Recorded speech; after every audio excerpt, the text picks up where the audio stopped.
Una pequeña presentación. Sí. Primero, más que nada, agradecerte tu participación en nombre de la Asociación Argentina de Derecho Procesal. Agradecerles a todos los que están presentes en el chat. Está participando nuestro presidente de la asociación, nuestro vicepresidente, secretarios, miembros del comité ejecutivo y muchísimo público que se va sumando. Según veo yo acá, tenemos unas 30 personas, suelen ser bastantes más las que se suman, así que van a ir apareciendo en el transcurso de estos primeros minutos seguramente.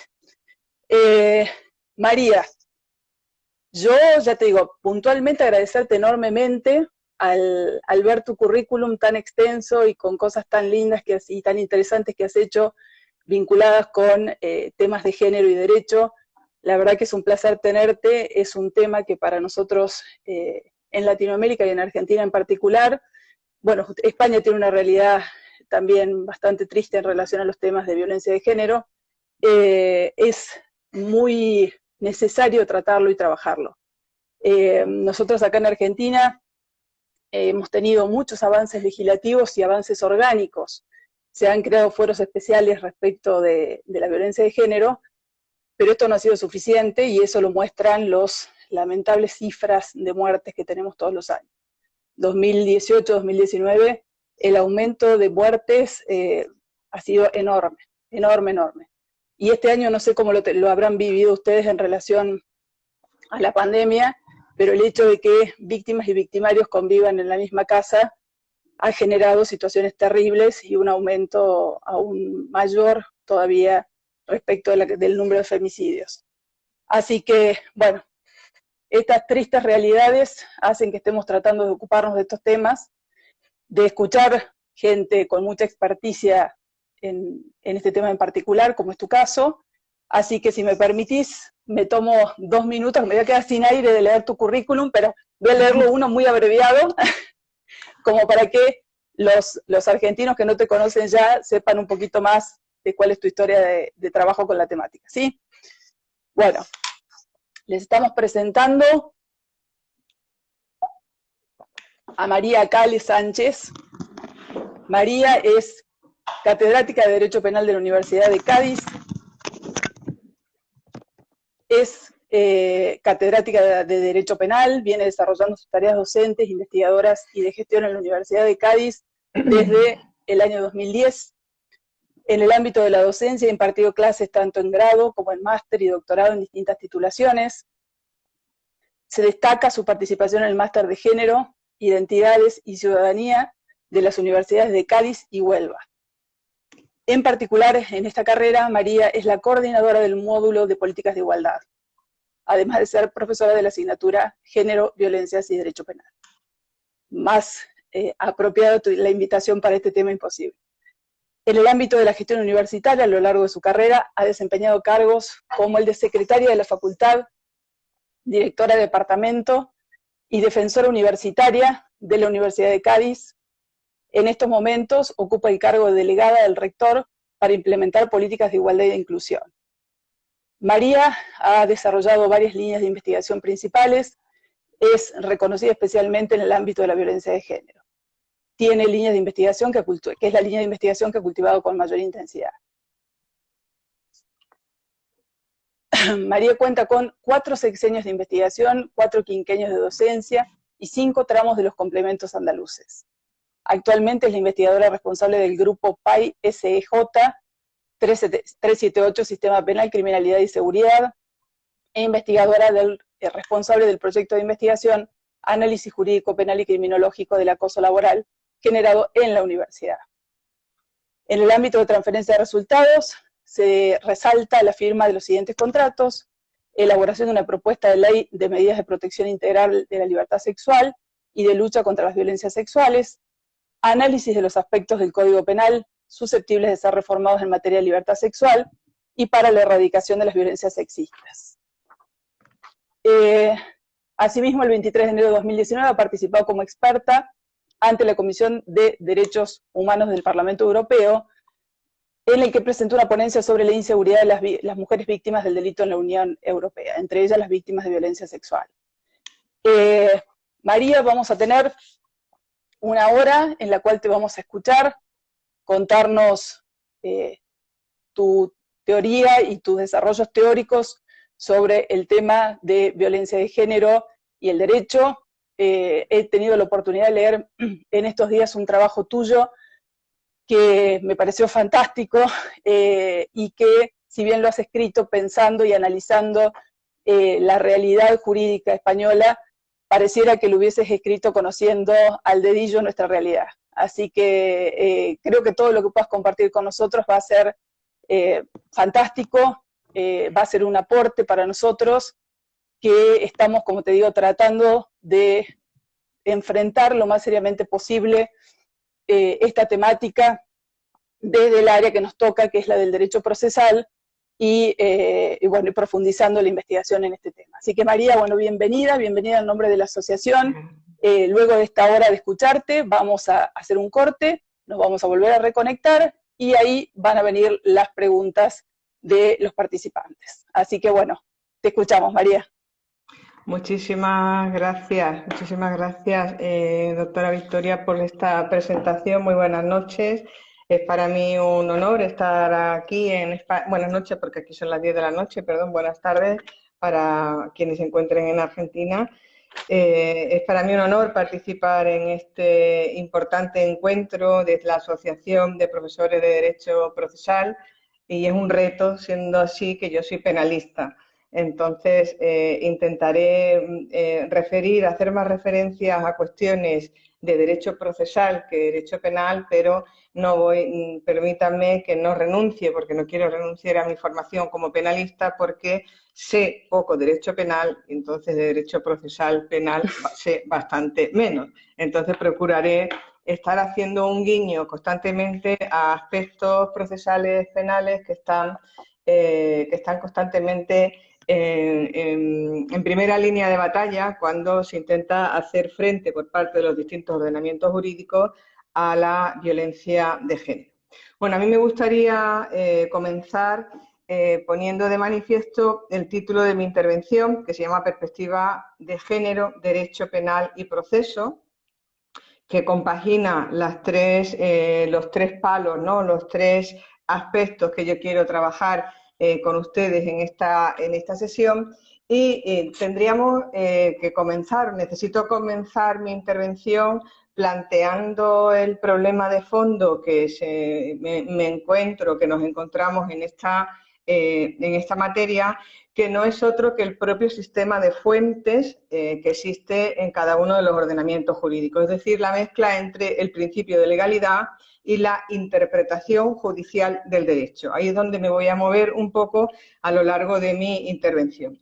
Y es que la tradicional y tajante diferenciación entre los sistemas de civil law y de common law, hoy podemos decir que ha venido a suavizarse completamente, ¿no?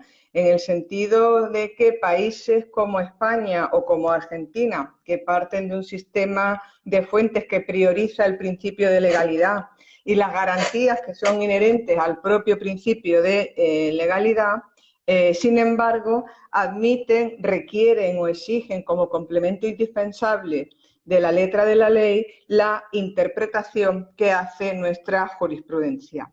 De ahí que, bueno, hayamos pasado de un sistema muy rígido, en virtud del cual pues regía exclusivamente el principio de legalidad, a un modelo híbrido, ¿verdad?, en el que esa letra de la ley tiene que ser interpretada por la jurisprudencia, y yo creo que la flexibilidad que aporta la interpretación judicial a la letra de la ley es imprescindible, y yo, por lo menos como operadora jurídica, no quiero prescindir de ese factor. Hay ordenamientos que sí están intentando prescindir, y en España en algún momento, como veremos luego, se ha hecho, ¿no?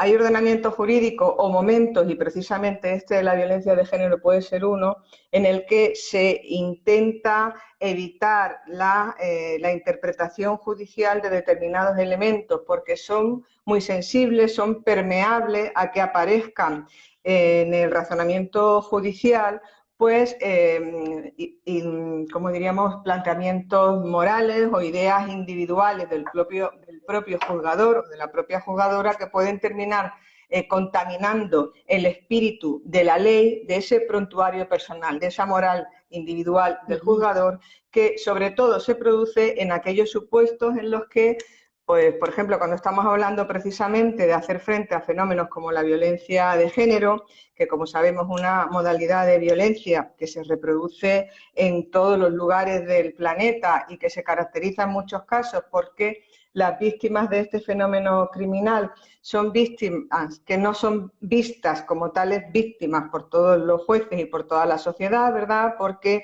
antes de plantearnos en muchos casos qué delito ha sufrido una víctima, pues nos planteamos si esa víctima se encontraba en el lugar oportuno, a la hora oportuna y con la compañía oportuna. De tal manera que si estamos hablando, por ejemplo, de un atentado contra la libertad sexual cometido sobre una mujer que se encontraba sola, que estaba bebiendo alcohol a altas horas de la noche, pues antes de identificar los concretos hechos constitutivos de delitos que se han llevado a cabo, pues inmediatamente saltan a relucir una serie de prejuicios que tiene la sociedad respecto a las mujeres cuando realizan comportamientos que, sin embargo, realizan los hombres y no son igualmente valorados ni igualmente criticados.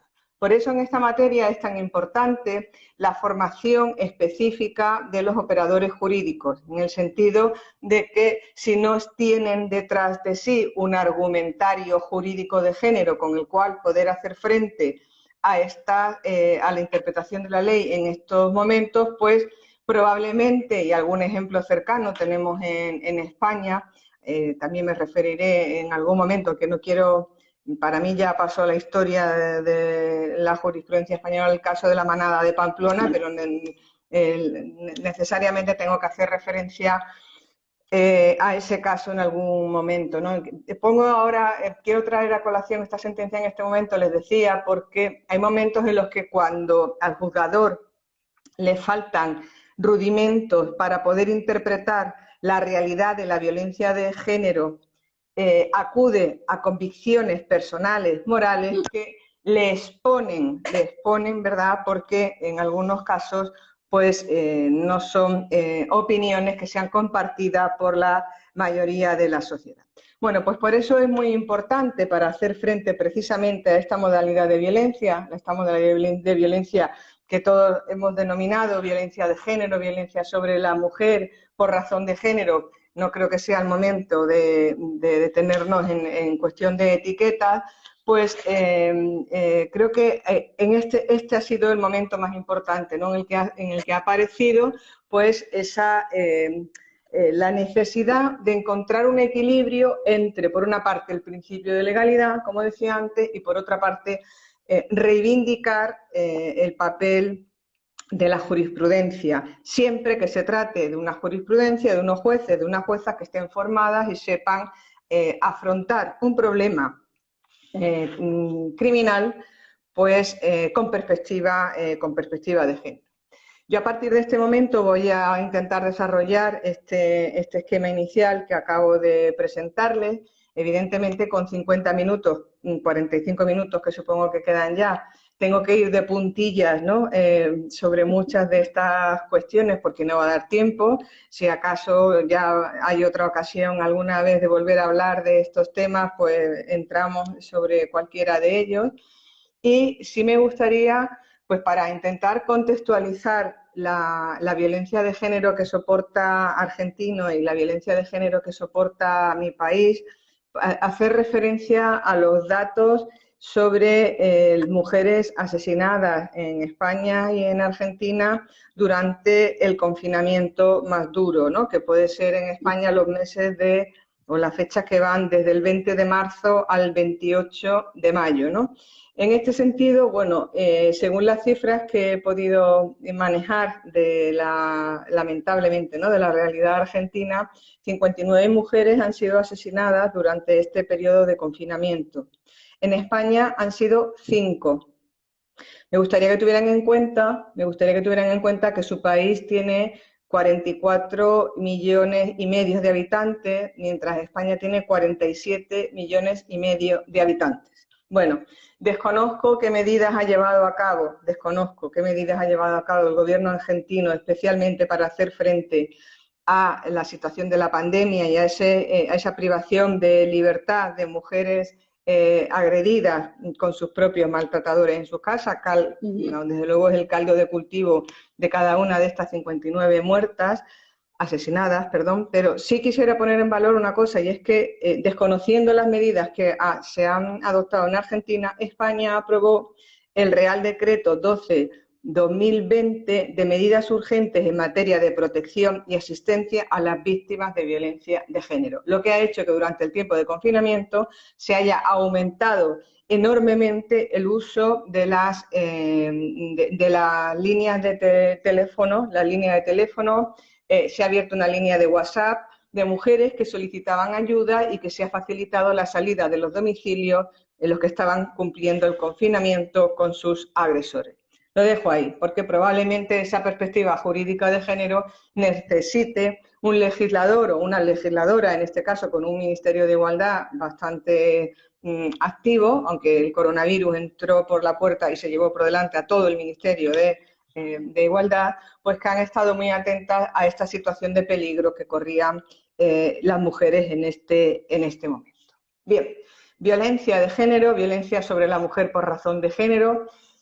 Qué duda cabe, ¿no? Yo creo que es de los fenómenos criminales al día de hoy que ha sido más normativizado, es decir, existen tantos conceptos de violencia de género como organismos internacionales, regionales y nacionales se han puesto a trabajar sobre la materia. Ya la cuarta conferencia de Naciones Unidas de 1995, cuando se acercó a definir este concepto de violencia sobre las mujeres, hacía referencia a todo acto de violencia sexista. La Unión Europea ofrece una protección a las víctimas de la violencia de género bastante difusa, ¿no? En el sentido de que no existe un cuerpo normativo propio de la Unión Europea específico para hacer frente a esta realidad. Hay una directiva, la Directiva Víctimas del año 2012, que protege a todas las víctimas con carácter general, pero no específicamente a las víctimas de la violencia de género. Si pasamos al Consejo de Europa con el Convenio de Estambul de 2011, que tantísima importancia ha tenido, también se define la violencia de género como una violencia que está basada en el género, ¿no? Es una violencia basada en género. Referencia que también encontramos en los mismos términos pues en la Convención de Belém do Pará, en la que se define esta violencia, debe entenderse toda violencia contra la mujer, ¿verdad?, basada en su género que cause daño, sufrimiento físico, sexual, psicológico a la mujer, tanto en el ámbito público como en el ámbito privado. Es decir, cuántos conceptos de violencia sobre la mujer tenemos, ¿no? Como les decía, me parece que está completamente normativizada porque es un fenómeno con carácter internacional. España y Argentina también han definido dentro de sus respectivos países qué se entienda por esta modalidad de violencia, ¿no? España a partir del año 2004 con una ley orgánica que fue la primera de su género y que luego ha dado lugar a que se repita y que haya sido el espejo en el que se han mirado muchos ordenamientos jurídicos que han ido aprobando todas sus leyes especiales para luchar contra la violencia de género. Bueno, pues en España desde el año 2004 la violencia sobre las mujeres se define como la violencia que sufren las mujeres como manifestación de la discriminación, la situación de desigualdad y las relaciones de poder de los hombres sobre las mujeres, ¿no? Aquí en esta definición no se hace referencia, no se pone el acento, ¿no?, en la necesidad de que esa violencia esté basada en su género, pero sí se tiene en consideración la finalidad, ¿no? Sí se tiene en consideración la finalidad con la que se realizan esos actos de violencia. Y además la forma, es decir, una manifestación de la discriminación, de las situaciones de desigualdad y de las relaciones de poder de los hombres sobre las mujeres.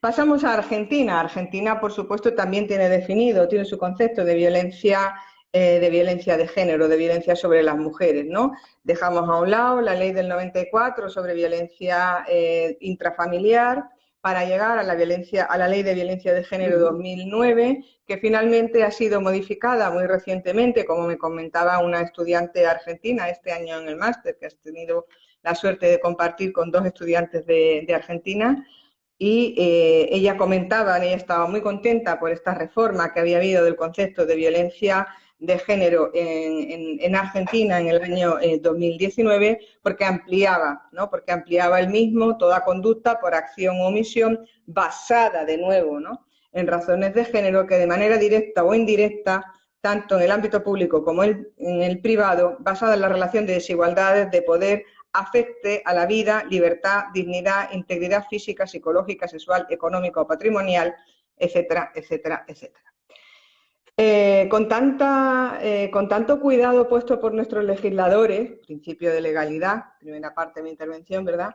Con tanto cuidado puesto por los legisladores en lo que es la definición del fenómeno de referencia, diríamos, no se nos puede escapar ninguna conducta, ¿verdad?, ninguna forma de actuación por parte de los poderes públicos que vaya en contra de esa declaración institucional en contra de la violencia de género. Bueno, pues sí, se cuelan. Sí que es fácil en los distintos ordenamientos jurídicos que, a pesar de estas bellísimas declaraciones de principio que muchas veces, bueno, yo estoy convencida de que hay muchos países que, aprobando estas leyes, es como si se lavaran las manos, ¿verdad? Ale, ya se liberaba del problema. Yo tenía la obligación de aprobar una ley contra la violencia de género y ya he cumplido, con independencia de que luego haya una efectiva política de implementar las disposiciones que se incorporen a esa ley. Pero como les decía, es muy frecuente, perdón, María, es muy frecuente que eso pase respecto del dictado de normas en este tipo de cuestiones, donde, más que nada en materia de derechos humanos, donde pareciera que con una hermosa ley, aunque nunca sea efectiva, hemos cumplido con todo. Así que sí, coincido absolutamente con el concepto y es parte de nuestra realidad en Argentina. La efectividad es el gran problema. Yo creo que las leyes también pueden matar, perdón si es una provocación lo que estoy diciendo y no quiero ser provocadora, pero es que me sale así el pensamiento de provocador, ¿no? Las leyes también pueden matar y matan aquellas leyes que revisten a las víctimas de una aparente seguridad que a la hora de la verdad no es tal seguridad, porque conocemos realidades de distintos países en los que, bueno, en Guatemala, Honduras, El Salvador, se han aprobado unas leyes bellísimas y, sin embargo, no hay una voluntad política de implementarlas. ¿Qué ocurre cuando se aprueban estas leyes? Pues que las víctimas se creen aparentemente protegidas por unas leyes de papel. Unas leyes de papel que, como digo, esas leyes también matan.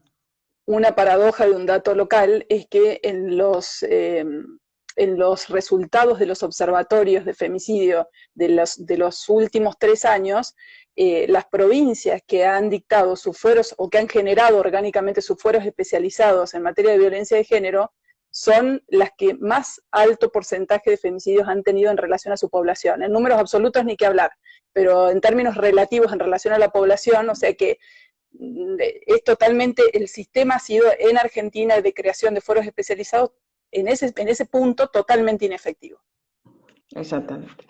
Bueno, pues para estos riesgos, ¿no? Constatados estos riesgos de que por muchas declaraciones legales bellísimas pues se sigan produciendo interpretaciones de la ley penal, ahora ya vamos con la otra parte, ¿verdad?, de mi intervención, que no respeten, ¿no?, esa igualdad real y efectiva que los convenios y tratados internacionales proclaman. Bueno, pues los distintos países han recurrido a distintas vías también para intentar evitar, ¿no?, este fenómeno.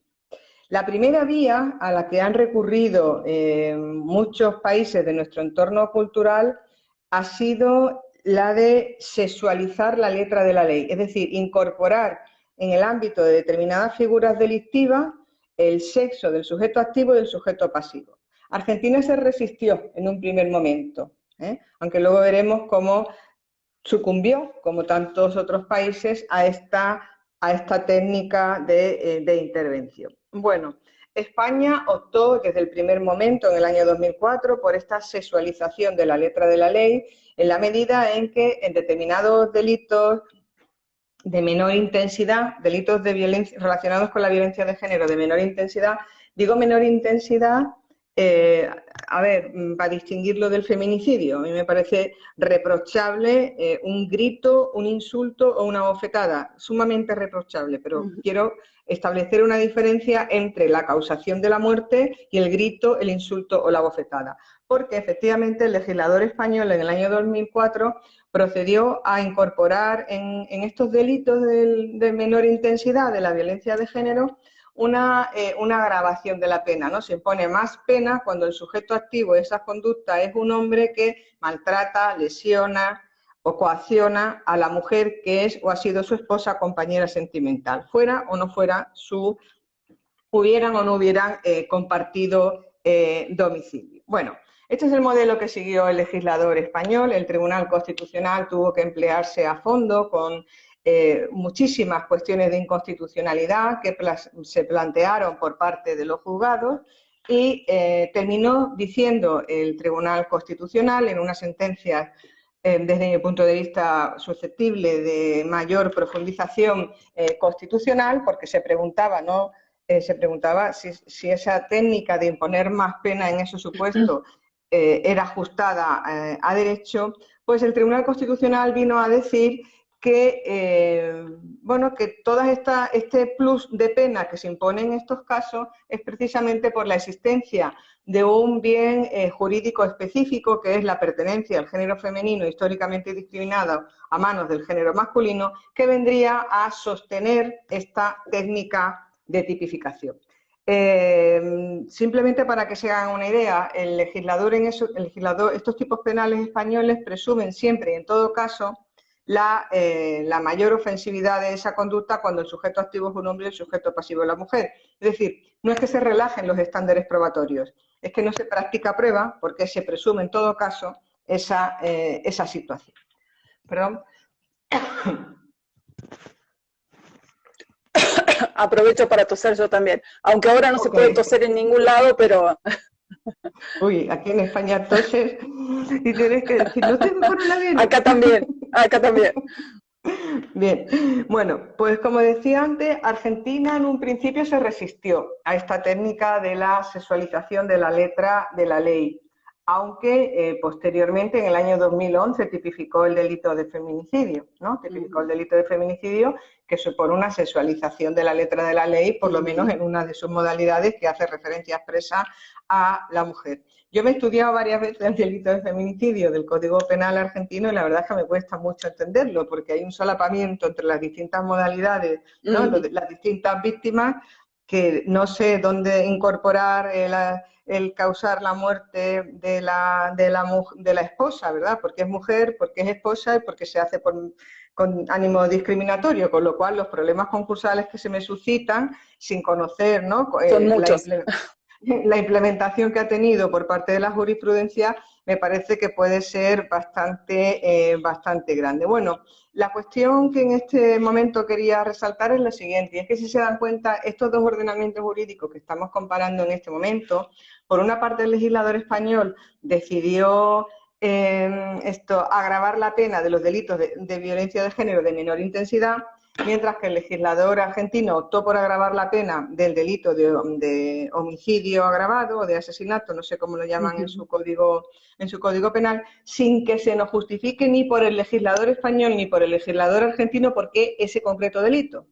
¿Por qué no otros? Por ejemplo, ¿por qué el legislador español solo agravó la pena del hombre que amenaza a su mujer con matarla y no del hombre que efectivamente la termine matando a la esposa, ¿no? Entonces, esta falta de justificación se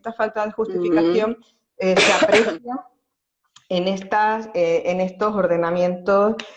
distintos ordenamientos jurídicos. ¿Por qué? Bueno, pues porque desde mi punto de vista probablemente todo hubiera sido mucho más fácil si se hubiera intentado solventar las situaciones a las que hacemos referencia del plus de injusto y del plus de culpabilidad que desde el punto de vista de penal se ponen de manifiesto a través de un catálogo de circunstancias modificativas de la responsabilidad criminal genérica aplicable a cualquier delito, ya sea homicidio, ya sea amenazas, y por tanto nos evitaríamos estos problemas a los que hago referencia.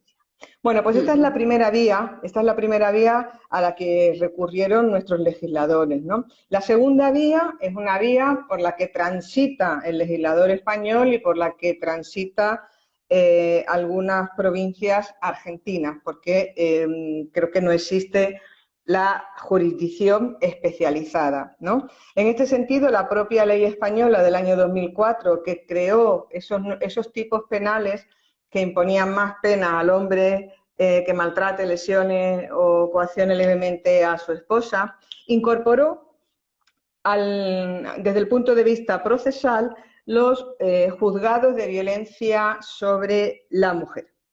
Juzgados de violencia sobre la mujer que fueron una apuesta muy importante, entre otras cosas porque la propia ley, para que se hagan una idea, ¿no? Por si no conocen el ordenamiento jurídico español, los juzgados de violencia sobre la mujer me parecen muy importantes porque fue una apuesta procesal por parte del legislador español y, en segundo lugar, porque es que la propia ley integral española dice que queda completamente vedada la mediación, es decir, la única... vedada, completamente vedada la mediación en materia de violencia de género, lo que también desde un punto de vista feminista puede ser ampliamente criticado porque está siempre y en todo caso considerando incapaz a la mujer víctima de actos de violencia de sentarse delante de su maltratador. Bien. Con todo, la puesta en marcha de estos juzgados de violencia sobre la mujer fueron en su momento muy discutidos por el propio Consejo General del Poder Judicial, que decía pues que se trataba de una jurisdicción especial, mientras que por el contrario el tenor literal de la ley y tal como luego hemos visto que se ha desarrollado la puesta en marcha de estos tribunales, se trata simplemente de una mera especialización dentro de la jurisdicción ordinaria de determinados juzgados que permiten, por acumulación de materia, permiten la persecución de estos delitos, permiten llevar un registro muy detallado de las de los actos constitutivos de delitos llevados a cabo por cada sujeto. Ahora, mientras estaba cenando, oía en las noticias un hombre ha sido detenido en su domicilio, amenazaba con suicidarse porque había prendido fuego hacía 4 días a la vivienda de la esposa, teniendo una orden de alejamiento. Bien, este íter, ¿no? Este íter criminal, la vida por la que pasan estos sujetos, que como sabemos es una modalidad de violencia que se repite en el tiempo, ¿verdad? Pues queda de todas formas mucho mejor controlada en el ámbito de estos juzgados de violencia sobre la mujer, porque condensa toda la información. En segundo lugar, porque María, adopta las medidas... Perdona, sí. Si me permitís un dato respecto de Argentina. Nosotros acá, ustedes tienen en estos juzgados unificada la problemática, o sea, ante el conflicto de violencia, toda la problemática va o es tramitada ante estos juzgados, tanto sean los aspectos civiles como los aspectos penales. Sí. Nosotros acá en Argentina esa unificación no la tenemos. El otro día en una conversación que mantuvimos nosotras dos, yo te comentaba un poquito esto, y aprovecho ahora para contárselo a los demás. Nosotros tenemos la complejidad que significa para la víctima tener que transitar 2 procesos a la par, un proceso civil y un proceso penal. Aún en los casos de las provincias que tienen un fuero especializado, o sea, juzgados especializados en violencia de género, solamente en esos juzgados se asume la competencia civil de la problemática. Entonces pasamos a fracturar un conflicto o una problemática única, como son este tipo de problemas, porque el problema es uno, lo fracturamos y lo partimos en 2 fueros distintos, en un fuero penal y un fuero civil, con lo que significa de terrible para la revictimización de la persona que está transcurriendo por todo esto.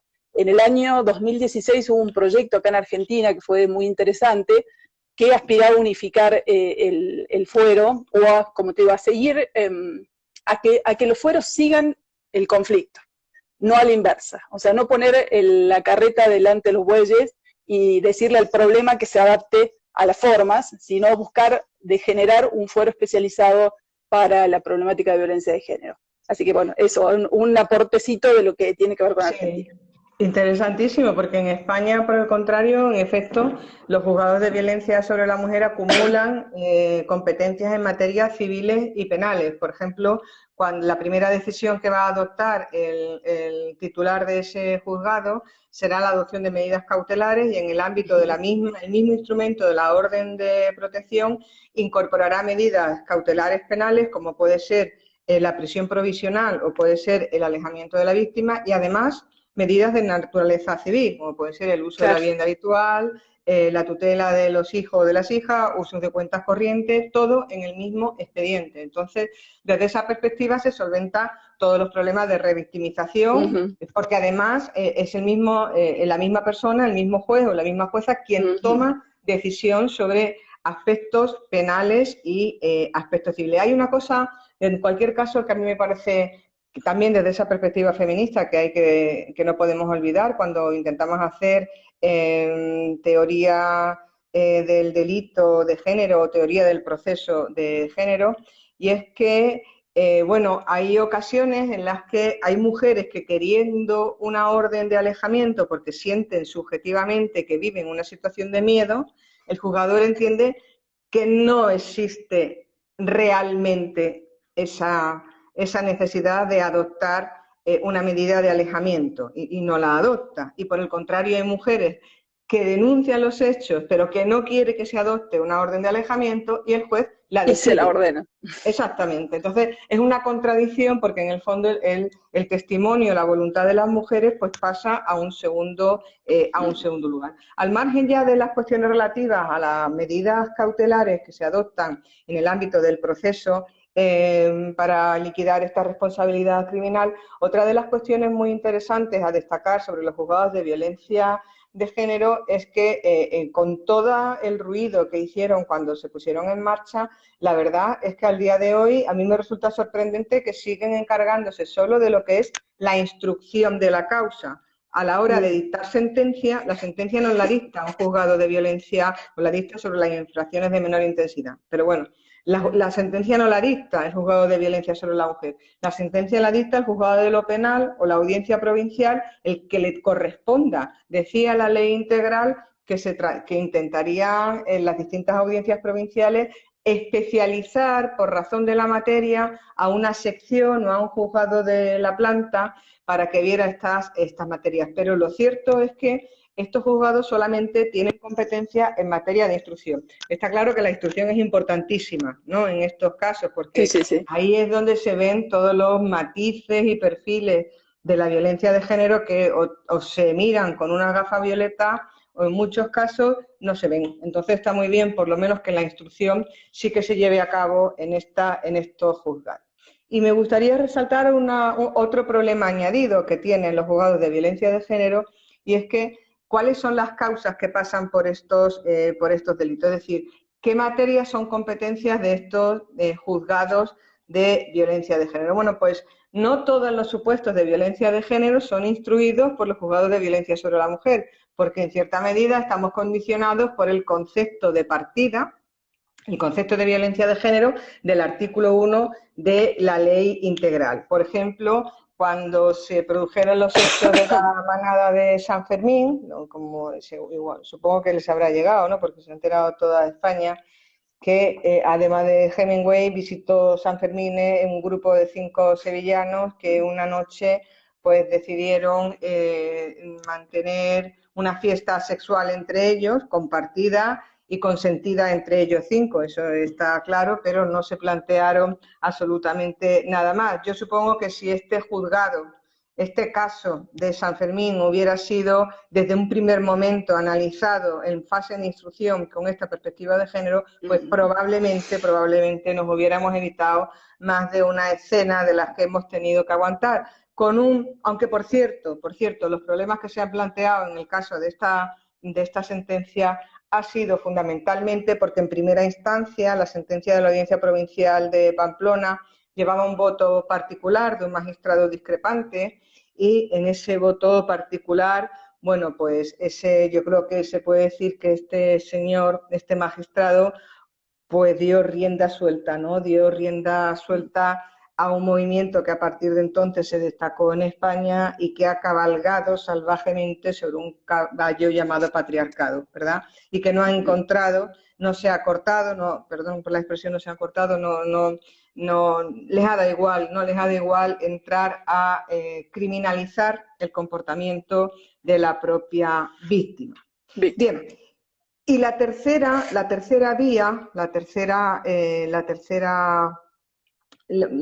perdón, antes de llegar a la tercera vía, la tercera vía es la interpretación desde la perspectiva de género, ¿de acuerdo? Pero antes de llegar a esta interpretación desde la perspectiva de género, me gustaría decir que yo creo que ni la sexualización de la letra de la ley ni los juzgados de violencia de género han sido suficientes para intentar contener, ¿no? Intentar contener que, a pesar de ser un ordenamiento jurídico que tiene esas declaraciones de principio y esas leyes contra la violencia de género, sin embargo, en el foro pues, se produzcan actuaciones procesales y se produzcan sentencias pues, en las que bueno, pues se deslizan, ¿no? Se deslizan planteamientos que se supone que las leyes estaban rechazando, ¿eh? Se deslicen algunas opiniones por parte de los jueces y tribunales que no compaginan, que no se compaginan con esas declaraciones de principios tan bellísimas de nuestras normas. Y en este sentido, es importante para mí la sentencia del Tribunal Supremo que terminó por fin con la historia de la manada de Pamplona, esta sentencia de 4 de julio del año pasado, del año 2019, que hizo un razonamiento atractivo. No quiero decir que esté a favor de él, pero sí me parece atractivo. Y es que elevó la cuantía de la indemnización en el ámbito de la responsabilidad civil al doble de la que se había concedido en instancia, teniendo en consideración la revictimización. Dice el Tribunal Supremo que hay determinados delitos tan mediáticos como este que había tenido lugar en Pamplona, pues que causan a la víctima un daño muy elevado, Entonces, abre la vía de por la cuantía de la indemnización, bueno, pues hacer frente al problema de la revictimización.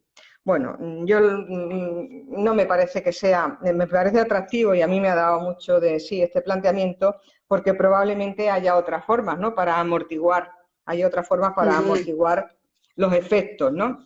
De la revictimización, que sería precisamente, por una parte, aprobando leyes que no dejen resquicios para que se cuelen en el razonamiento judicial esas ideas y ese prontuario que debería haberse quedado en el pensamiento, ¿no? de ese juez, ¿verdad? Y a lo mejor esa es la vía, por la vía legislativa, intentar evitar tipos excesivamente abiertos, tipos penales excesivamente abiertos. Bueno, la última cuestión de la que yo quería hablar en este rato que me queda, yo quería hablar pues de la incorporación, vistos los fracasos, ¿no? Vistos los fracasos que hemos encontrado hasta este momento, pues de la perspectiva de género. Me gustaría hablar de la perspectiva de género en derecho penal y en derecho procesal penal, porque probablemente al día de hoy, bien entendida o entendida en el sentido mínimo al que yo quiero hacer referencia a continuación, pueden coadyuvar a, bueno, pues a que la Administración de Justicia sea un servicio más igualitario y al que acudan más personas sin recibir daños colaterales o recibir una acumulación de daños precisamente por el impulso de la propia actuación procesal. Bueno, qué paradojal, María, que yo digo, además en estos casos la víctima cuando llega al sistema judicial, o sea, llega con causales de vulnerabilidad acumuladas, porque es mujer, es víctima, tal vez sea niña, tal vez esté en situación de pobreza, ni que hablar si se suma una situación de una persona con alguna discapacidad. Entonces, en todos estos supuestos, yo, además de todo lo doloroso que es para la persona, lo que es su realidad como dolorosa, llegar como última solución posible, porque nadie llega como ante la primera situación de crisis, es muy difícil que se llegue, lamentablemente, porque el patriarcado, como vos bien decías, ha hecho mella y es como que las mujeres toleran demasiado, lamentablemente, y cuando llegan al sistema judicial, encima el sistema judicial les devuelve esto. El sistema judicial además las revulnerabiliza. Entonces, bueno, trabajar en este eje, en el eje de cómo las leyes deben marcar, qué deben hacer los jueces y qué deben hacer los operadores judiciales, es súper trascendente. Sí, pues ahí estamos, ¿no? Ahí estamos, y yo creo que es la línea que deja bastante clara el Convenio de Estambul, ¿no? En la incorporación de la perspectiva de género para evitar la revictimización. Una línea, por cierto, en el ámbito iberoamericano, la Comisión Permanente de Género y Acceso a la Justicia de la 17 Cumbre Judicial Iberoamericana, que tiene un completo modelo cerrado de cómo incorporar la perspectiva de género en las sentencias. Desde esta perspectiva, bueno, quiero comentarles que en España ya en el año 2018 se reformó la Ley Orgánica del Poder Judicial, pues para incorporar a la escuela judicial, cuando en España las personas que hacen carrera judicial tienen que pasar por unos exámenes y después de aprobar esos exámenes tienen que formarse en una escuela, que es la escuela judicial. Bien, la reforma que se llevó a cabo en el año 2018 de la Ley Orgánica del Poder Judicial ha incorporado la obligación a la escuela judicial de formar en materia de género y en perspectiva jurídica de género a las personas que pasen por dicha escuela. A mí, de todas formas, me parece que está un poco desenfocada esa perspectiva de género que se incorpora a la escuela judicial por el siguiente aspecto, porque yo creo que no se trata ya tanto de ampliar el programa, ampliar los temas de las oposiciones o ampliar los temas que tienen que desarrollar en la escuela judicial las personas que pasan por la misma, porque se puede ser juez en España o en Argentina sin saberse el ordenamiento jurídico, imposible, ¿verdad? Es que la ley de igualdad o la ley de violencia de género son leyes que no me pueden decir a mí que vamos a incorporar la perspectiva de género al ordenamiento jurídico español obligando a nuestros jueces a saber. Claro. Eso no puede ser, ¿no? Claro, ahí es donde yo creo que está el error, porque no se trata de que se sepa, que un juez o una jueza se sepa una ley de igualdad o una ley contra la violencia de género, se sepa desarrollar capacidades, habilidades y destrezas para saber aplicar esa norma teórica al caso concreto, que esa es la situación en la que nos encontramos, ¿no? Porque hay jueces que se saben perfectamente el ordenamiento jurídico igualitario y, sin embargo, bueno, pues tienen una miopía que les impide ver, ¿no?, en la realidad de los hechos que ese caso que tiene por delante es un supuesto de violencia de género. ¿Por qué? Porque hay una disociación muy grande entre los comportamientos teóricos y la realidad, ¿no? Y la realidad de esta modalidad de violencia, porque se trata de una modalidad de violencia, bueno, que no hemos querido entrar en ella al principio, pero muy difícil de abarcar, ¿no? Porque se mimetiza precisamente con unas relaciones de pareja normalizadas y tiene muchos pliegues y se nos pasa. Es muy difícil de apreciar, ¿eh? Es muy difícil de apreciar los perfiles de la violencia de género. Por eso creo que no se trata, ¿no? Cuando se habla de perspectiva jurídica de género, no se trata, no es solo que sepamos manejar las leyes de nuestro ordenamiento jurídico, sino que hay que saber, en primer lugar, tener la capacidad de saber adaptar un supuesto de hecho de la realidad a esa norma teórica que se han estudiado, ¿no? Que se han estudiado. Y además me parece importante que en la escuela judicial pues se enseñe a sus estudiantes a diseñar estrategias judiciales de interpretación de las normas que no caigan en los mismos prejuicios que cae la violencia de género, como tú comentabas, Victoria, hace unos momentos. Es que para una mujer que ha sufrido una agresión sexual, el hecho de ir a un juzgado a interponer una denuncia y que lo primero que sienta es una mirada en el escote o en el trasero, pues es la misma modalidad de violencia que ha sufrido fuera. Entonces, estas creo que son las pautas, ¿no? Cuando se habla de perspectiva jurídica de género y de administración de justicia se habla precisamente de desarrollar una serie de habilidades y destrezas que nos permitan adaptar ese derecho teórico que sabemos a la realidad y adaptarlo sin caer precisamente en los mismos prejuicios que caen, ¿no? Esas modalidades de violencia. Y en este sentido, bueno, en España se ha suscitado cierta discusión teórica en torno a si la perspectiva de género en derecho penal vulnera la presunción de inocencia. Desde mi punto de vista, nada más lejos que de la realidad, pero nada más lejos de la realidad. Porque hemos entendido siempre, a mí el derecho penal me lo han enseñado como un derecho en el que se opone, o sea, la víctima y el agresor como dos partes opuestas, ¿verdad? Y en el proceso igual, la víctima y el agresor. Y entonces se nos plantea todo de una manera, un planteamiento binómico muy sencillo, pero que no obedece a la realidad. Yo creo que es posible mantener la perspectiva jurídica de género partiendo, por supuesto, de la presunción de inocencia del agresor. Es que cuando hablo de perspectiva jurídica de género, parto previamente de la presunción de inocencia del agresor, pero es que hay que saber mantenerla, hay que saber mantener la presunción de inocencia del agresor por una parte, y si me permiten también la presunción de veracidad del testimonio de la víctima, por otra parte.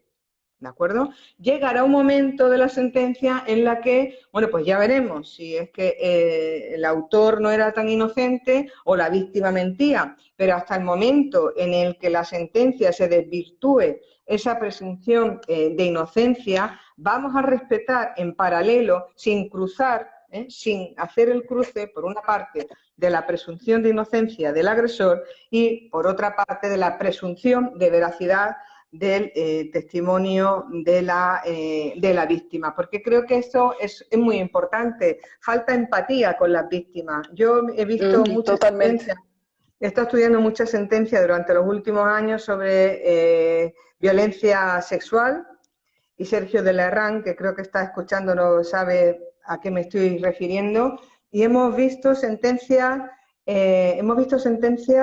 en las que, bueno, no puede ser, si es que ya no se trata de que haya, ¿cómo diría? Es que hay odio hacia la víctima, es que se está analizando a la víctima con desconfianza, es que se está acercando el juzgador a la víctima. Te hago una acotación, y vos sabés que me están apurando con que en 2 minutos ya cortemos y volvamos a entrar, y si querés redondearlo luego sería buenísimo. Hay un caso puntual en Argentina que nos provoca escozor, que es el caso de una víctima de violencia durante muchos años, que llegado el momento de un acto de violencia extrema de su pareja, se defiende y lo termina matando. En el proceso seguido con posterioridad sobre ese hecho, las constancias de las actas respecto de lo que los jueces decían sobre esta mujer, refiriéndose desde el color de su ropa interior que se le veía debajo y tratándola como una viuda alegre y demás, que son increíbles, increíbles. Uno no puede creer realmente que además se atrevan incluso a ponerlo, o sea, se ve que le escala tan hondo sus convicciones que ni siquiera les da pudor ponerlo en los expedientes. María, hacemos un pequeño corte y nos volvemos a conectar. Venga. Muy bien. Fantástico. Laura. María, no sé si vos querías redondear la idea antes de que te haga las preguntas, porque te tuve que cortar medio bruscamente. Nada, no, muy bien por cortarme, pero no, se supone que ahora tendría que empezar a hablar de expresamente, ¿no?, esa perspectiva de género en derecho penal y en derecho procesal penal, pero no creo que sea el momento, porque sería otra hora, como siempre.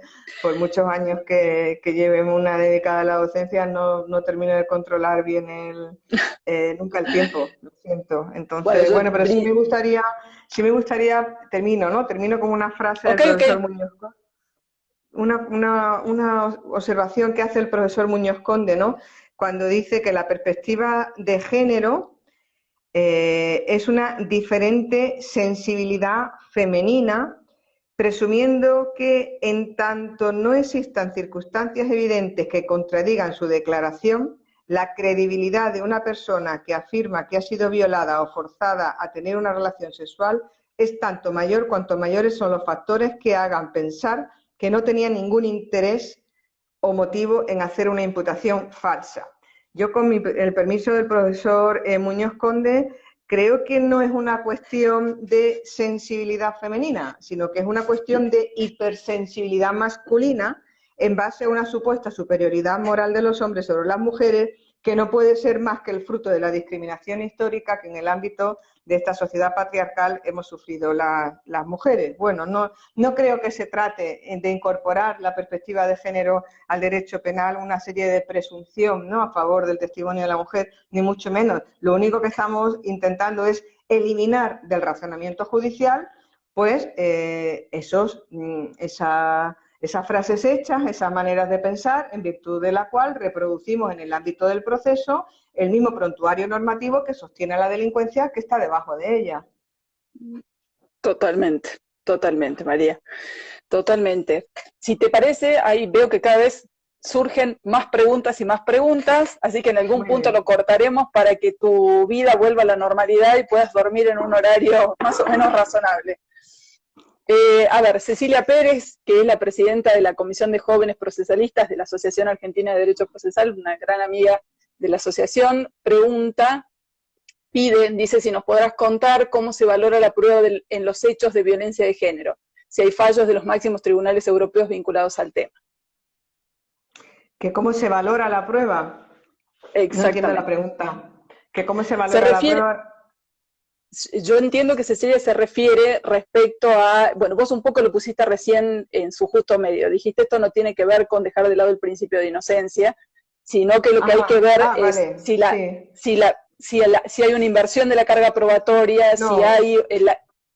a eso creo que apunta Cecilia. La prueba se valora como en cualquier otro procedimiento, que esa es la cuestión. Muchas veces no se tienen en cuenta y se deberían de tener en cuenta por las circunstancias específicas en las que se encuentra la víctima, ¿no? Las circunstancias en las que se encuentra una víctima, como es la víctima de la violencia de género, que me parece que se encuentra en un proceso difícil de salir de ahí. Y las pruebas,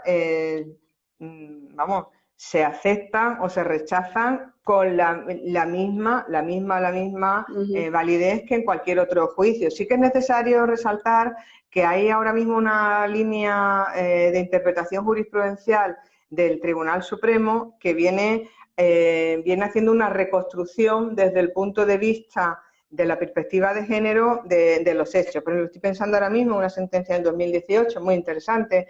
Yo la tenía apuntada en algún momento de mi... Ah, mira, aquí está. Sentencia del Tribunal Supremo 247/2018, 24 de mayo, que es una sentencia en la que en instancia se castiga como tentativa de homicidio y el Tribunal Supremo hace una interpretación de los hechos de una perspectiva de género y dice no es tentativa de homicidio, es tentativa de asesinato. El asesinato en España es matar a otro con la concurrencia, entre otros motivos, de la alevosía. Y entiende que la mujer que sufre violencia de género durante un periodo de carencia tan largo, pues está en una situación, cuando sufre ese acto final de violencia por parte de su marido, es que no tiene capacidad de defensa.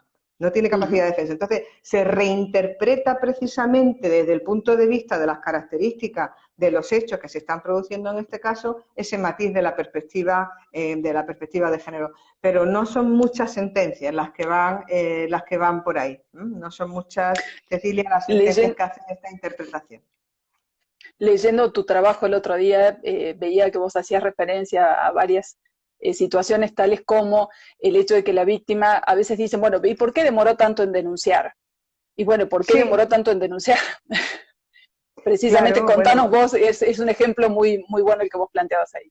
Sí, no, porque es que está claro, ¿no?, que en materia de violencia de género hay algunos juzgados de lo penal, algunos juzgados menores que entienden que si la denuncia no se interpone después de haber recibido la bofetada o de haber la paliza por parte o la agresión sexual por parte del agresor, bueno, pues que los riesgos de que se esté inventando la víctima esa agresión son considerables. Mire usted, pero es que la víctima de la violencia, de esta modalidad de violencia, es que ella misma está sometida a un proceso en virtud del cual podemos decir, es víctima de ella misma. Es decir, es que sigue siendo una mujer enamorada, sigue siendo una mujer confiada, sigue siendo una mujer que no se puede creer lo que está viviendo y que está esperando que en cualquier momento ese hombre cambie. Y es una mujer buena, porque lo malo que tienen estas mujeres, estas señoras que son mujeres buenas, que están enamoradas de estos hombres, o que se creen que están enamoradas de estos hombres y por tanto aguantan, aguantan y aguantan. Entonces, estas características de estas relaciones o las tienen en cuenta o a ver qué hacemos, ¿no? O con la violencia sexual, ¿no?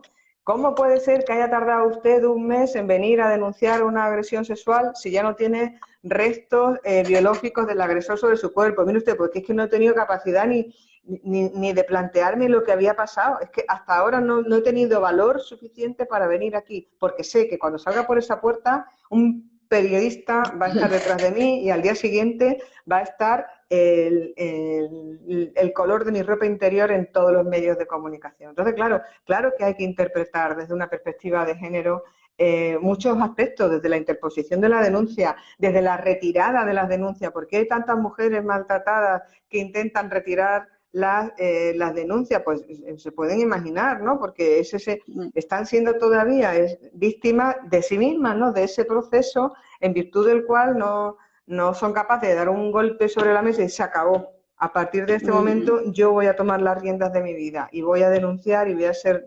No son capaces de hacerlo, ¿no? Y todo esto hay que analizarlo, todo esto hay que analizarlo y tenerlo en consideración a la hora de interpretar. Con la pregunta de Cecilia, el punto es, independientemente de que la valoración de la prueba no se salga de los cánones regulares, el punto es cómo la perspectiva de género tiene que cruzar todo el trámite del proceso para que todas estas circunstancias sí sean valoradas y tratadas como corresponde a la perspectiva de género. Pues sí, si mira, te parece, dime. Nada, quería comentar que en este sentido, lo vi ayer, hay una sentencia, hoy es 29 de julio, ¿no? 29. Bueno, pues hay una sentencia del Tribunal Supremo importantísima del 27, de hace 2 días. Estaba preparando esto y digo, no me lo puedo creer, ha salido esta sentencia ahora. Y tiene que ver precisamente pues con esto que estamos hablando, ¿no? Cuántas mujeres denuncian a sus maridos y después no quieren ir a declarar. No quieren ir a declarar en contra de su marido, ¿no? En contra de su marido. ¿Por qué? Porque la ley de enjuiciamiento criminal española la exime, ¿no? A estas mujeres del deber de declarar. Bien, esto desde luego es un arma de doble filo. Porque, por una parte, fijaros lo que significa, que hay una mujer que ha interpuesto la denuncia, pero es que luego ya no quiere declarar, es que no quiere ni volver a pensar en el asunto. Bueno, pues esta sentencia de hace 2 días, del 27 de julio del 2020, ha venido a decir que en aquellos casos en los que la denuncia haya sido interpuesta por la víctima tiene el deber de declarar. Tiene el deber de declarar, no puede ampararse en esa exención de ese deber que reconoce la ley de enjuiciamiento criminal. Pues fijaros ustedes qué favor le hace el ordenamiento que le ha hecho el Tribunal Supremo. Por cierto, ¿no? Como hablaba, casi que cerrando la intervención, hablaba del principio de legalidad y la interpretación judicial del derecho, y esto es un acuerdo no jurisdiccional del Tribunal Supremo de hace 2 días que cambia la doctrina jurisprudencial española. Bueno, pues esto significa que a partir de ahora una mujer que haya interpuesto una denuncia, si no quiere volver a declarar contra su marido, pero se le obliga a declarar contra su marido, pues ¿qué va a decir? Se va a culpabilizar. No, mire usted, que yo me lo inventé. No, mire usted, que estoy muy celosa. Es que pensé que había visto a mi marido con otra mujer. Es que tengo un ataque de locura. En definitiva, va a culpabilizarse a sí misma, y a mí me parece que esto también tenemos que tenerlo en consideración. Mire usted, pues a lo mejor no es la solución obligar a una víctima a declarar si no quiere declarar, porque en el fondo es que esa víctima se está negando a sí misma, ¿no? Con estos hechos. Totalmente. Te hago otra pregunta, María. Dice, ¿qué opinión tiene con respecto, lo dice Celeste Silva, otra miembro de la asociación muy querida de Tucumán, qué opinión tiene con respecto a la responsabilidad del Estado por casos de muertes por violencia de género, cuando es el mismo Estado el que responde de manera tardía en atención de esas víctimas? Mi pregunta radica en torno a un caso de Tucumán, donde la denuncia de la comisaría por violencia llegó 2 horas después a la Fiscalía cuando la víctima ya había muerto. qué opinión tiene respecto a la aplicación del Instituto de la Probation en materia de violencia de género. Bueno, fueron como 3 preguntas en una. Bien, respecto a la responsabilidad del Estado, evidentemente, yo creo que la violencia de género es un crimen de Estado. Si es que hemos empezado por ahí, ¿no? En el sentido de decir, nada más que hay que ver los pronunciamientos de la Corte Interamericana de Justicia, ¿no? Se condena al Estado de Brasil por no hacer nada, se condena al Estado de México por no hacer nada, porque es que va dentro de la definición de la violencia de género la tolerancia, ¿no? La tolerancia por parte de los Estados. Eso desde un punto de vista político, ¿no? Desde un punto de vista político, con independencia de que en el caso concreto se pueda recurrir a alguna figura de cada uno de nuestros códigos penales para hacer responder al funcionario público que no actúa en ese concreto momento, ¿verdad? A ese funcionario policial que no acude a socorrer a la víctima y a consecuencia, entre otros motivos, ¿verdad? Sería un factor a analizar en el ámbito de la imputación objetiva, en la causación de la muerte de esa mujer incide, bueno, pues la puñalada que le dio su marido y además el hecho de que pudiendo hacerlo y de forma eficaz para salvarle la vida, pues el policía no hizo nada. Claro que sí, Bien. desde un punto de vista político y desde un punto de vista también desde un punto de vista penal. Respecto a la probation, decía Celeste, que probation, vamos a ver, ¿no? Yo desde luego yo no estoy en contra de la probation en caso de violencia de género de menor intensidad. Lo que pasa es que tenemos que ejecutar esa no ejecución de la pena de prisión. Bien, por ejemplo, el ordenamiento jurídico español, para suspender la ejecución de la pena de prisión a un condenado por violencia de género, le obliga a llevar un medio telemático de control, le obliga a realizar un curso de igualdad, un curso de tratamiento para maltratadores o para agresores. A lo mejor es mucho más operativo tener a un agresor con un medio telemático y teniendo que aguantar un curso de igualdad. Por ejemplo, yo como delegada del rector para asuntos de igualdad, ahora en mi universidad hemos dado un curso de acoso sexual. Hemos tenido un éxito que nos estamos muriendo de éxito, ¿no? Porque es que ha sido un trabajo increíble el que hemos tenido, ¿no? Pues le vamos a hacer al rector esa propuesta, que a partir de ahora profesores, profesoras de la universidad, estudiantes, miembros del personal de administración y servicio, que sean sancionados disciplinariamente por un caso de acoso sexual o laboral, que tengan que hacer este curso. Es que me parece mucho mejor que estén en las aulas haciendo este curso a que los expulsemos de la universidad y se vayan a la calle. Entonces, y lo sigan haciendo en otro. Claro, no, si es que me parece que esa es la solución. Entonces, probation sí, en estos casos, pero bien ejecutada, bien ejecutada. Y bien analizada, porque si no es como que se aplica un modelo de probation exacto para todos los casos, cuando definitivamente el menú tendría que ser mucho más amplio teniendo en consideración el caso. Tenemos una pregunta de Elena Godoy. Elena Godoy también es miembro de la asociación y es miembro del comité ejecutivo, y la especialidad de Elena es el derecho penal. Dice Elena, si conoces que el Tribunal Europeo de Derechos Humanos haya emitido sentencias donde se advierte al sistema de administración de justicia de los Estados europeos que la apertura de líneas de investigación sobre el comportamiento social o sexual previo de las víctimas es revictimizante e innecesaria.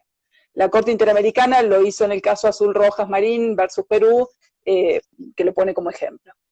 ¿De cuándo es esa sentencia de la Corte Interamericana?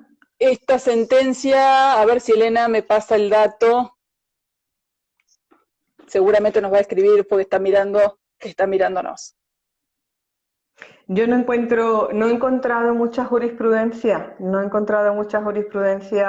en este sentido de los tribunales europeos, no he encontrado mucha jurisprudencia y lo he echado en falta. Por ejemplo, hay alguna sentencia que condenan al Estado español por 2 policías que dieron una brutal paliza a una mujer que ejercía la prostitución en Palma y que la insultaban porque era de color negro y tal, pero no existe esa jurisprudencia. Quiero saber la fecha de la sentencia porque es que esta alumna argentina de este año me ha estado haciendo referencia a la sentencia y digo, igual es ella, igual es ella, pero igual es la misma igual es la misma sentencia y podía moverme mejor. Pero no existe una amplia jurisprudencia del Bien. tribunal, los tribunales europeos.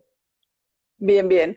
Se agrega una última pregunta donde Leandro Adoy, otro miembro y amigo muy querido de la asociación, pregunta si sería plausible / conveniente la reducción de los estándares de prueba en materia de delitos de violencia de género. Perdón, dice, dada la dificultad de colectar pruebas en ciertos ámbitos, ¿estaría justificado desde el plano constitucional convencional y si sería loable político-criminalmente? Me dicen, perdón, que la fecha de la sentencia es de marzo del 2020, o sea, ahora. ¿Ves? Exactamente. Me la sabía. No, es que la última clase cerraron la universidad, yo estaba dando clase del máster de género y vinieron a echarme del aula, ya que cerramos la universidad. Entonces estaba con ella. Estaba aquí con ella. Bien, respecto a los estándares probatorios, yo no soy partidaria de reducir los estándares probatorios. Lo que sí soy partidaria de incorporar otros mecanismos de prueba. Soy partidaria de incorporar otros mecanismos de prueba. Por ejemplo, en el caso de la manada de Pamplona, en un principio, la primera sentencia condenó a los 5 sujetos por un delito de abuso sexual, porque no vamos a entrar en cuestiones penales ahora, pero entendieron que no había prueba de que hubiera existido violencia o intimidación para realizar los actos de contenido sexual.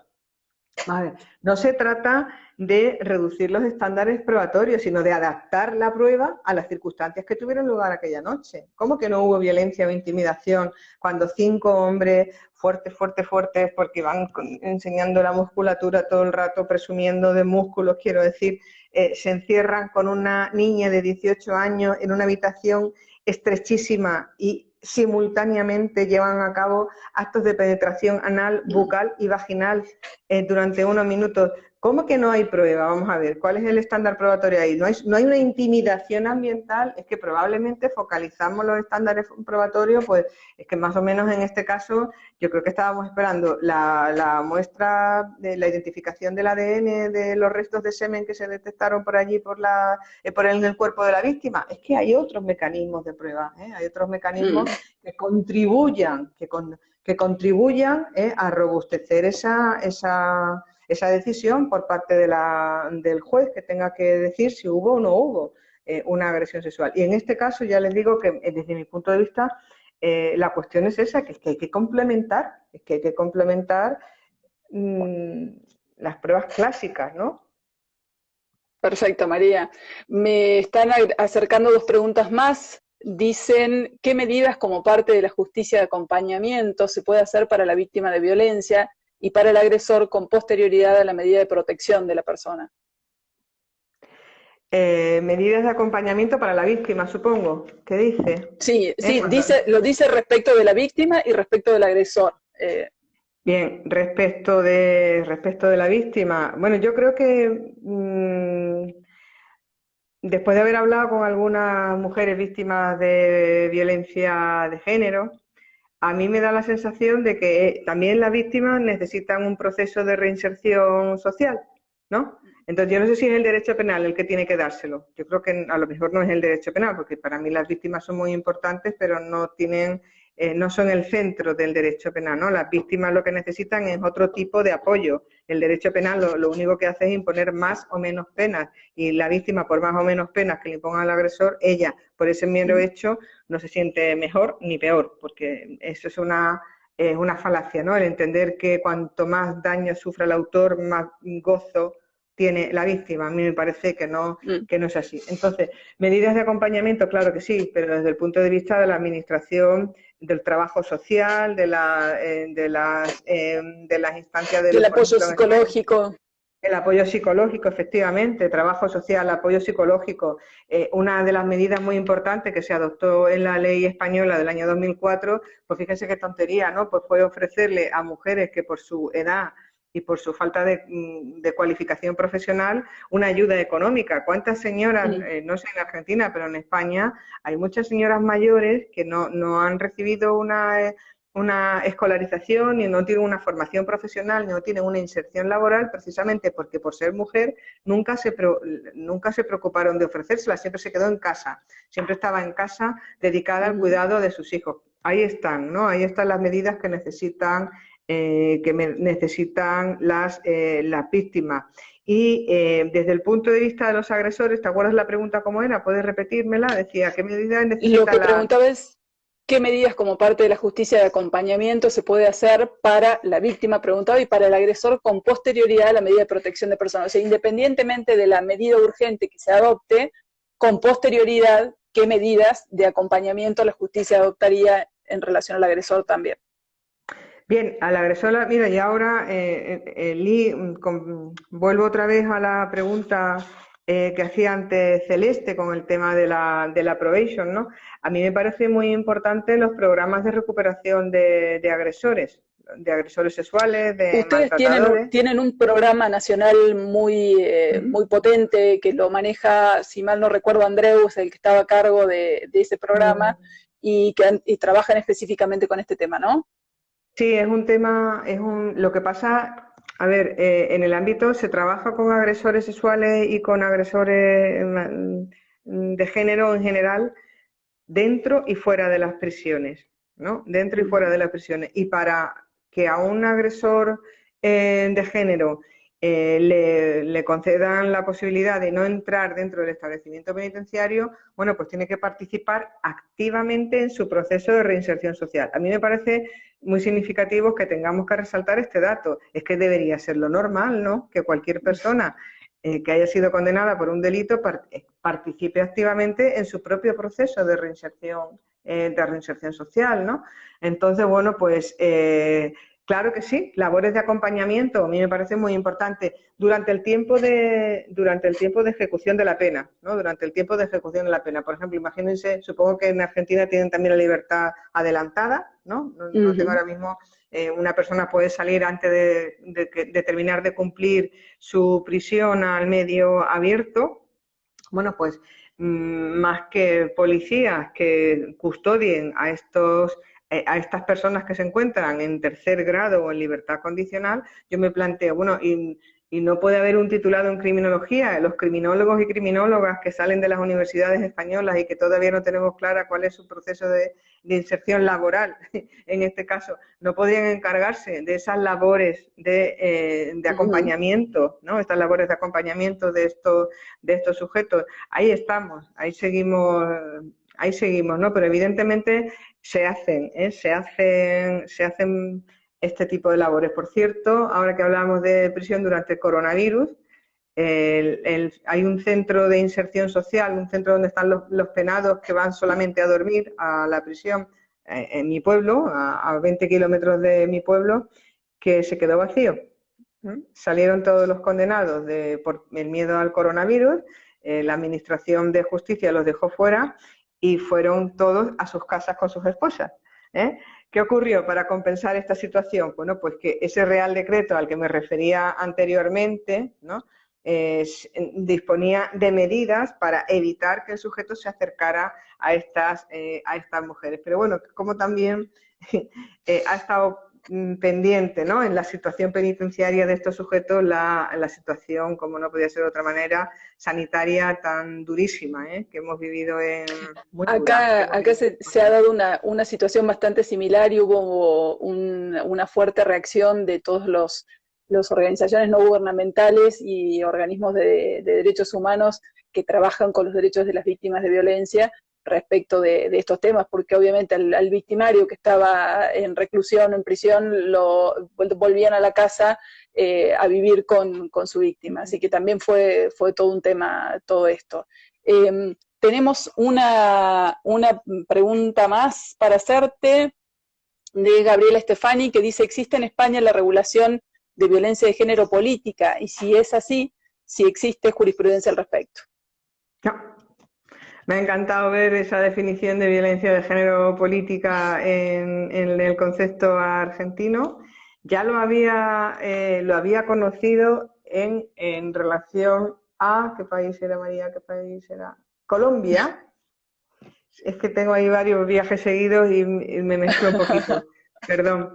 Sí, lo había leído este concepto de violencia política, y al leerlo en el nuevo concepto de violencia de género suyo del año 2019 me ha llamado poderosamente la atención. Me contaban en ese encuentro en la ciudad de Barranquilla que, por ejemplo, hay zonas, ¿no?, en las que las listas para las candidaturas, ¿no?, las candidaturas para una alcaldía, para un parlamento, ¿no?, tienen que ser respetar el orden o cremalleras, ¿verdad?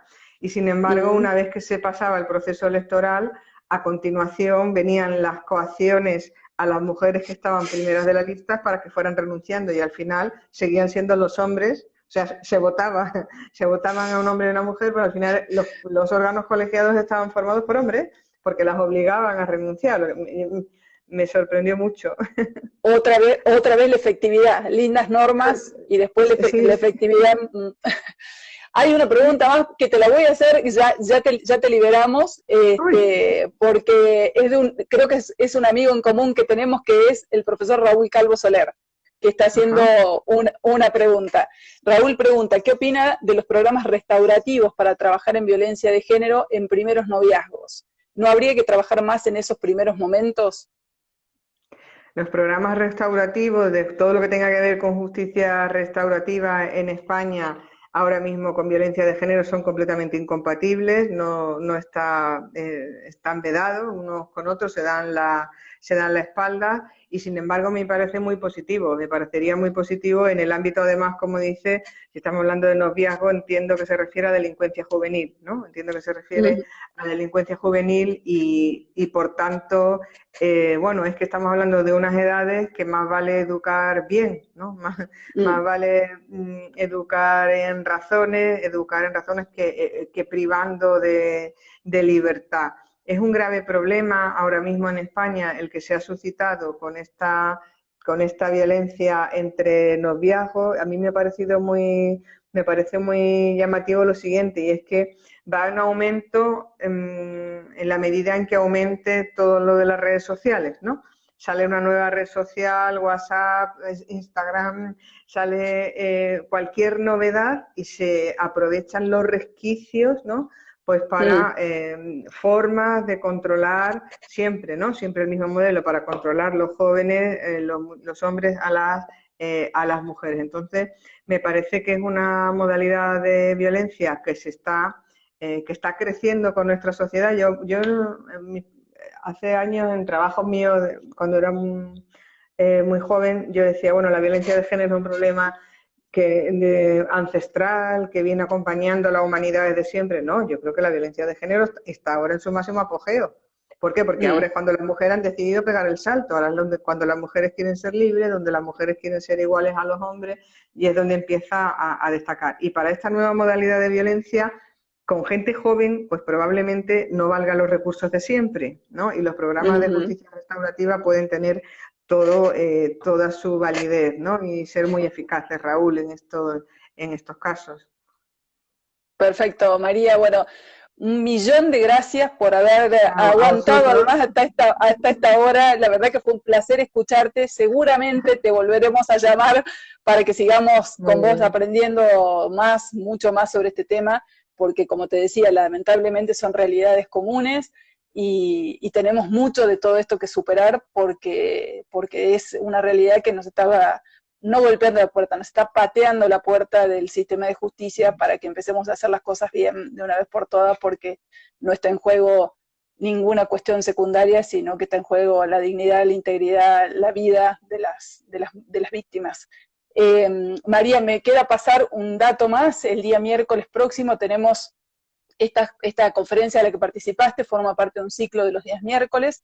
El miércoles próximo el tema va a ser derecho probatorio. Tenemos como profesor invitado a Martín Sabelli, que es, según tengo entendido, Martín Sabelli es un argentino que vive en Estados Unidos hace muchos años, vive en San Francisco, California, así que habla muy bien el inglés y muy bien el castellano, es más, habla el argentino, digamos, directamente, y modera por la Asociación Argentina de Derecho Procesal el profesor Ezequiel Quain, que es también un amigo de la asociación. Yo tengo un amigo español que cada vez que uno de los dos ve una actividad del otro, la forma de felicitarnos es decirnos brillante, dicho en argentino, diría él. Así que bueno, tu conferencia de hoy fue brillante en términos argentinos. Un millón de gracias, María. Bueno, seguramente nos estaremos viendo y ya por privado seguro que te paso alguna que otra cuestión más. Muchísimas gracias por la compañía y por la conversación. Está bien no sentirse sola, ¿no? Cuando pensamos y hablamos de estos temas. Un abrazo muy grande. Otro para vos. Bueno, y para todos, muchísimas gracias por habernos acompañado, y el miércoles sigue este ciclo. Mil gracias a la Asociación Argentina de Derecho Procesal por la oportunidad y por generar estos encuentros y por invitarla a María y por dejarme compartir con María este momento. Así que bueno, un cariño grande para todos y el miércoles que viene esto sigue. Chao.